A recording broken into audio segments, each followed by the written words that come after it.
అందరికీ praise the lord. ఎలా ఉన్నారు? వెల్కమ్ టు నీ సన్నిధి అనే కార్యక్రమం. ఈరోజు టాపిక్ ఏంటో తెలుసా? 2026 కొత్త సంవత్సరంలోనికి మనం ఇవి తీసుకెళ్ళకూడదు. ఇవి నిశ్శబ్దంగా మనల్ని నాశనం చేసే అలవాట్లు. అదేంటో నేను చెప్తాను. కాబట్టి ఈ వీడియోని జాగ్రత్తగా చూడండి. ఈ 7 అలవాట్లు మీ జీవితాన్ని నిశ్శబ్దంగా నాశనం చేసే అలవాట్లు, మీ ఆర్థిక పరిస్థితిని కూల్చివేసే అలవాట్లు, మీ ఆత్మను కూడా బలహీనపరిచే అలవాట్లు, మీకు తెలియకుండానే ఆశీర్వాదాలను అడ్డుకునే అలవాట్లు. వాక్యం సెలవిస్తుంది హోషేయ 4:6 ప్రకారము, జ్ఞానం లేక నా జనులు నశించిపోతున్నారు. అవును, మనము జ్ఞానం లేక నశించిపోతున్నాం. ఆ జ్ఞానం ఏంటో మనం తెలుసుకోవాలి. అది ప్రార్థన లోపం వల్ల కాదు, కోరికల వల్ల, వాటి లోపం వల్ల కాదు, కానీ అవగాహన లేకపోవడం వల్ల నాశనంలోనికి వెళ్ళిపోతున్నాం, నశించిపోతున్నాం. అయితే ఈరోజు దేవుడు మీ జీవితంలో తెరవాలని ప్రయత్నిస్తున్న ద్వారాలను, మూసివేస్తున్న 7 నిశ్శబ్ద అలవాట్లను మీరు తెలుసుకోబోతున్నారు. శాంతిని, అవకాశాలను, డబ్బును, సంపదను, సంబంధాలను, దైవ అనుగ్రహాన్ని దోచుకునే అలవాట్లేంటో మీకు చెప్పవచ్చును. వాటిని గుర్తించిన వెంటనే మీరు వాటిని బిరిగా తీసేస్తారు, వాటిని జయిస్తారు. మరి మీ జీవితంలో శాశ్వతంగా మీ జీవితాలను మీరు మార్చేసుకుంటారు. కాబట్టి చివరి అలవాటు వరకు తప్పక ఉండండి. ఎందుకంటే చివరిది అత్యంత ప్రమాదకరమైనది, అత్యంత సూక్ష్మమైనది, మరియు 90% మంది ఎప్పటికీ గుర్తించని అలవాటు అది. కాబట్టి ఇక మొదలు పెడతాం. మొదలు పెట్టక మునుపు మీరు దయచేసి లైక్ చేయండి, షేర్ చేయండి, సబ్స్క్రైబ్ చేయడం మర్చిపోకండి. మొదలు పెడతామా? నిశ్శబ్ద అలవాటు నంబర్ 1, దేవుని హెచ్చరికలను పట్టించుకోకపోవడం. ఎప్పుడైనా నిర్ణయం తీసుకునే ముందు ఒక చిన్న అసౌకర్యం అనిపిస్తుందా? అక్కడికి వెళ్ళొద్దు, ఆ వ్యక్తిని నమ్మొద్దు, ఆ పత్రం పైన సంతకం చేయొద్దు అని చెప్పే నిశ్శబ్ద స్వరం మీకు కనబడుతుందా? అయినా ముందుకు వెళ్తున్నారా? అయినా నిర్లక్ష్యం చేస్తూ ఉంటున్నారా? Don't ignore God's warnings. దేవుడు అరవడు, దేవుడు మెల్లని స్వరంతో మాట్లాడుతూ ఉంటాడు. మనసులో కలిగే అసౌకర్యాన్ని దేవుడు కొన్నిసార్లు అది హెచ్చరికగా నీకు చెప్తా ఉంటున్నాడు. వెళ్ళొద్దు, నమ్మొద్దు అని, అది చేయొద్దు అనే స్వరము లేక ఒక నడిపింపు వస్తున్నట్లయితే ఇది ఆశీర్వాదాలను అడ్డుకునే గొప్ప నిశ్శబ్ద అలవాటని దేవుడు పరిశుద్ధాత్మ సూచనల ద్వారా మనకి చెప్తా ఉంటున్నాడు. కాబట్టి అది నిర్లక్ష్యం చేయొద్దు. సామెతలు 3:6 ఏమని తెలుసా? మన ప్రతి మార్గము ఆయనకి మనం ఒప్పుకుంటే, అంగీకరిస్తే ఆయన మన మార్గాలను సరళపరుస్తాడు.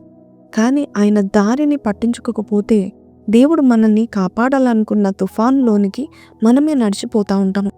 కొన్నిసార్లు మీరు అనుభవించే ఆలస్యం ఆత్మీయ యుద్ధము, అది మీరు తెచ్చుకున్న యుద్ధమే. ఎందుకంటే దైవ హెచ్చరికలను అవిధేయత వలన, డిసొబీడియన్స్ వలన కలిగే ఈ యొక్క విధ్వంసం. కాబట్టి దేవుడు గట్టిగా మాట్లాడాడు, అరవడు.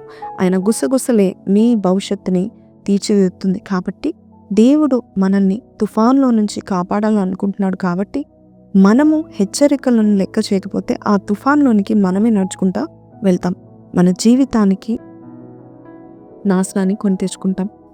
ఇక 2 నిశ్శబ్ద అలవాటుకి వెళ్ళిపోదామా? మీ జీవితానికి వ్యతిరేకంగా మాట్లాడమే, నెగటివ్ మాటలు. కాబట్టి ఇవి భయంకరమైన అడ్డంకులు. చాలామందికి తెలీదు, వారి గొప్ప శత్రువు సాతాను కాదు, వారి సొంత నోరే. వారు కూలుటకు వారి నాలుకే కారణమని కీర్తన 64లో లేదా మీ నోటితో మీ జీవితాన్ని నాశనం చేసుకుంటున్నారేమో. చూద్దామా? నేను ఎప్పటికీ అప్పుల నుంచి బయటపడనులే, నాకెప్పుడు ఏది కలిసి రాదులే, నాకున్నదంతా కోల్పోతానులే, నాలాంటి వాళ్ళకు జీవితం ఇలానే ఉంటుందిలే, ఇంకా మార్పు ఉండదులే అని మీరు ఇలాగ మాట్లాడితే మీ భవిష్యత్ పైన మీరు స్వయంగా ఒక ప్రవచనాన్ని ప్రకటిస్తున్నారని గుర్తెరగండి. మీ మాటలు మీ యొక్క లోకాన్ని సృష్టిస్తున్నాయి. మీ నిర్ణయాలు మీ యొక్క అంతరంగ లోకం పైన ఆధారపడుతుంది. నీ లోపల ఉన్న మాటలు, తలంపులు ఎలా ఉన్నాయి, మీ ఫలితాన్ని రూపొందించేది మీ మాటలే. కాబట్టి ప్రతికూల మాటలతో, ప్రతికూలమైన నాలుకతో ఆశీర్వాదాలు కలిసి ఉండలేవు. దేవుడు ఆశీర్వదించడలే అని అనడము మంచిది కాదు. మీ మాటలతో మీరు ఆశీర్వాదాన్ని మీరే చెడగొడుతున్నారు. కింద రంధ్రం ఉన్న బకెట్ను నింపుతుంటే ఎలా ఉంటుంది ఊహించండి. ఆ రంధ్రము వల్ల ఆ బకెట్లో ఉన్న నీరు ఆగదు. వెళ్ళిపోతూ ఉంటుంది. కాబట్టి మీ యొక్క భావాలను కాదు కానీ దేవుడిచ్చిన వాగ్దానాలను మాట్లాడడం ప్రారంభించినప్పుడు మీ నిజ జీవితాన్ని దేవుడు ఎలాగ మారుస్తాడంటే మిరకలస్గా మారుస్తాడు. చాలామందికి శత్రువు సాతాను అని అనుకుంటారు, లేక వారి ప్రార్థనలో తక్కువ ఉందేమో అని అనుకుంటారు. లేదు, మాటలో శాపము మాట్లాడుతున్నారు కాబట్టి అది వారు తెలీదు. వాక్యం సెలవిస్తున్న సామెతలు 18:21 జీవం మరణం నాలుక వశంలో ఉన్నాయి. నీ నాలుకకి ఒక అధికారం ఉందని నువ్వు గ్రహించాలి. చూడండి, ఉదాహరణకు ఇజ్రాయెల్ గురించి నేను చెప్తాను. సంఖ్యాకాండం 13 అధ్యాయం 14 మనం చూస్తే మేము అక్కడికి వెళ్తే చనిపోతాము అని చెప్తున్నారు. మేము వారికి మిడతల్లా కనబడుతున్నాము అని చెప్తున్నారు. మీ మాటల ప్రకారమే మీకు జరుగుతుందని దేవుడు కూడా సంఖ్యాకాండం 14:28 చెప్తా ఉంటున్నాడు. కాబట్టి నువ్వు రోజంతా ఓటమి పలుకుతా ఉంటే, లేక సోమవారం నుండి శనివారం నుండి ఓటమి మాటలు, నెగిటివ్ మాటలు మాట్లాడుతూ ఆదివారము విజయమును నువ్వు ప్రార్థిస్తే నీ జీవితం ఎలా మారుతుంది? You can not talk defeat all the week and expect victory on Sunday అని ఒక భక్తుడు చెప్తా ఉంటున్నాడు. కాబట్టి ఇది జ్ఞాపకం చేసుకొని మీ మాటలు జాగ్రత్త. ఇక నెక్స్ట్ నిశ్శబ్ద అలవాటుకి వెళ్ళిపోదామా? 3వ అలవాటు క్షమించకపోవడము. ఇది చాలా అత్యంత నిశ్శబ్దమైన, కనిపించని ఆశీర్వాదానికి అడ్డంకి. అది అరవదు, తన ఉనికిని ప్రకటించదు, అది దాగి ఉంటుంది. కానీ మీరు ఎప్పుడైతే నేను క్షమించను అని అంటారో మీ హృదయము దానికి ఎక్కువగా స్పందిస్తుంది. మనసు ఆ మోసాన్ని తిరిగేస్తుంది. ఆ వ్యక్తి పేరు వినగానే భావోద్వేగాలు మండిపోతూ ఉంటాయి. యేసయ్య స్పష్టంగా బైబిల్లో మత్తయి 6:14-15 చెప్తా ఉంటున్నాడు ఏంటంటే, మీరు ఎదుటివారిని క్షమిస్తే మీ పరలోకపు తండ్రి మిమ్మల్ని క్షమిస్తాడని చెప్తా ఉంటున్నాడు. క్షమించకపోవడం అంటే ఏంటి అంటే, మీరు మీ స్వంత కారాగారాన్ని తాళం వేసుకుంటున్నట్టే. దేవా, నన్ను ఎందుకు విడుదల చేయట్లేదు అని నువ్వు అడుగుతున్నావా? అయితే దేవుడు ఈరోజు చెప్తున్నాడు, నువ్వు ఎవరినో క్షమించలేదు, అందుకనే నీ ఆనందము కోల్పోతున్నావు. నీ ఆనందము విషపూరితంగా మారుతుంది. సంబంధాలను పాడు చేసుకుంటుంది క్షమించలేకపోవడం వల్ల. ఆశీర్వాదాలను దూరం చేసుకుంటూ ఉంటుంది క్షమించలేనిపోవడం వల్ల. కాబట్టి నీవు ఏదైతే నువ్వు అన్ఫర్గివ్నెస్ నువ్వు ఎవరికైతే చూపిస్తున్నావో ఈ రోజే సరైన వారుగా సరైన రీతిలో అర్థం చేసుకొని క్షమిస్తాను అని చెప్పండి. ఇక మీదట మీ పైన ఆ యొక్క నష్టము, ఆ యొక్క కష్టం, ఆ యొక్క శాపం అనే అధికారము తొలగిపోతుంది. సో బయట నువ్వు నవ్వుతూ ఉన్నా లోపల విషం ఉందా? లోపల నీవు క్షమించలేని పరిస్థితిలో నువ్వు ఉన్నావా? ప్రార్థనను నువ్వు అడ్డుపడుతుంది. ప్రార్థనకు నీ యొక్క క్షమించలేని స్థితి అడ్డుపడుతుంది. శాంతి నీకు దూరం అవుతుంది. ఈరోజు దేవుడు అంటున్నాడు, నువ్వు క్షమించకపోతే పరలోకపు తండ్రి నిన్ను కూడా క్షమించరు. ఉదాహరణకు యోసేపుని చూపించాలని ఆశపడుతున్నాను. ఆదికాండం 37-50 వరకు ఆయన గురించి రాయబడింది. ఆయన జీవితంలో చాలా ద్రోహం జరిగింది. మరీ ముఖ్యంగా ఎంతమంది ద్రోహం చేసినా ఆయనకి ఎప్పుడు కూడా బాధ ఒకటి ఉండవచ్చు. ఏంటంటే, నా అన్నలు నాకు ద్రోహం చేశారు, నన్ను కాపాడడం పోయి నన్ను గోతిలో పడేశారు, చంపజూచారు అని ఆయన రోజంతా లేక సంవత్సరం అంతా వారి విషయంలో బాధపడచ్చు. కానీ అయినా వారిని కలుసుకున్న తర్వాత వారిని క్షమించాడు. దేవుడియో ఆయనకి సింహాసనాన్ని ఇచ్చాడు. నీ జీవితంలో కూడా నేను క్షమించలేకపోతున్నాను అంటున్నట్లయితే, నీ జీవితంలో కూడా నేను క్షమించలేకపోతున్నాను అక్క నువ్వు అంటున్నట్లయితే నీ సింహాసనం నువ్వు దూరం చేసుకుంటున్నావని జ్ఞాపకం చేసుకో. క్షమించకపోవడం అంటే నీవు పాయిజన్ని తాగి ఎదుటి వారు చనిపోతారని నువ్వు ఎదురు చూడటం. కాబట్టి అది తప్పు, అది జరగదు. కాబట్టి stop your unforgiveness and start forgiving them. 4వ పాయింట్కి వెళ్ళిపోదామా? A murmuring spirit, a complaining spirit. Close doors that praise opens. చూడండి, ఏదైతే స్తుతి ద్వారాలు తెరుస్తుందో ఫిర్యాదు లేక కంప్లైనింగ్ వల్ల ఆ ద్వారాలు ముయ్యబడతాయంట. ఫిర్యాదు ఆశీర్వాదాలను పారద్రోలుతుంది, స్తుతి అయితే ద్వారాలను తెరుస్తుంది. 1 తెస్సలోనిక పత్రిక 5:18 ఎల్లప్పుడూ దేవునికి కృతజ్ఞతాస్తుతులు చెల్లించుడి, ఇది దేవుని యొక్క చిత్తం అని దేవుని యొక్క వాక్యము సెలవిస్తూ ఉంటుంది. మీ ఆశీర్వాదము ఒక స్తుతి దూరంలోనే ఉంది. మళ్ళీ చెప్పడా, మీ ఆశీర్వాదము ఒక స్తుతి దూరంలోనే ఉంది. Your blessing is just a praise away. కానీ నీవు కంప్లైంట్ చేసినట్లయితే దాన్ని ఇంకా ఆలస్యము చేస్తుంది. పౌలు శీలల స్తుతి అపోస్తల కార్యం 16లో మనము చూస్తూ ఉంటాము. ఇజ్రాయేలీయుల యొక్క ఫిర్యాదు 40 సంవత్సరాలు అరణ్యంలో మనము చూస్తూ ఉంటున్నాం. 40 సంవత్సరాలు కంప్లైంట్ చేశారు కాబట్టి ఆలస్యము చేసుకుంటా ఉన్నారు. కాబట్టి స్తుతికి బదులుగా నువ్వు కంప్లైనింగ్ చేయడం ఆపేస్తే నీ బ్లెస్సింగ్ నీ జీవితంలో మొదలు పెడతా ఉంటాయి. అది చిన్నదిగా అనిపిస్తుంది కానీ ఇది చాలా ప్రమాదకరము. కంప్లైనింగా ఇది పెద్ద పాపమా అన్నట్టు అనిపిస్తుంది. కానీ ఫిర్యాదు చేసే మనసు లాంటి ఆశీర్వాదాలను తరిమేసేది మరి ఒకటి లేదు. కంప్లైనింగ్ తరిమేస్తుందంట, ఆశీర్వాదాన్ని తరిమి పారేస్తుంది. కాబట్టి ఇజ్రాయేల్ కూడా దీనివల్ల 40 సంవత్సరంలో అరణ్యంలో తిరిగారు. దేవుడు అద్భుతాలను సిద్ధం చేశాడు. ఆకాశం నుంచి ఆహారము, రాళ్ళ నుండి బండ నుండి నీరు, యుద్ధాల్లో ప్రతి యుద్ధంలో విజయాలు, ఇవన్నీ దేవుడు సిద్ధం చేశాడు. కానీ వారు ఏమన్నారు తెలుసా? మాకేమీ లేదు, మాకు ఐగుప్తు కావాలి, మాకు సమాధి కావాలి, మమ్మల్ని చనిపోవడానికి ఇక్కడ తీసుకొచ్చావా అని ఫిర్యాదు ఆత్మ వారు కలిగి ఉన్నారు. కృతజ్ఞత, విశ్వాసము, ఆశను తెంచేసే ఈ యొక్క కంప్లైనింగ్ స్పిరిట్ను కూడా తెంచేసుకోవాలి. కానీ స్తుతి ఏం చేస్తుంది? అద్భుతాలను ఆకర్షిస్తుంది. Praise attracts blessings. పౌలు శీలలు జైలు స్తుతించారు, సంఖ్యలు తెగిపోయాయి. నీ ఆశీర్వాదము ఒక్క స్తుతి దూరంలో ఉండవచ్చు, కానీ నీ యొక్క కంప్లైనింగ్ ద్వారా దాని ఆలస్యం కూడా చేస్తుంది. ఇక 5వ పాయింట్కి వెళ్ళిపోదా. 5వ నిశ్శబ్దమైన అలవాటు, నీ దగ్గర ఉన్న దానికి గౌరవం ఇవ్వకపోవడము. చాలామందికి ఇంకా కావాలి అని ప్రార్థన చేస్తారు, కానీ ఉన్నదాన్ని నిర్లక్ష్యం చేస్తూ ఉంటారు. యేసయ్య చెప్తున్నాడు, కొద్దిలో నువ్వు విశ్వాసం చూపించినట్లయితే అనేకమైన వాటిలో నేను నిన్ను నియమిస్తానంటున్నాడు.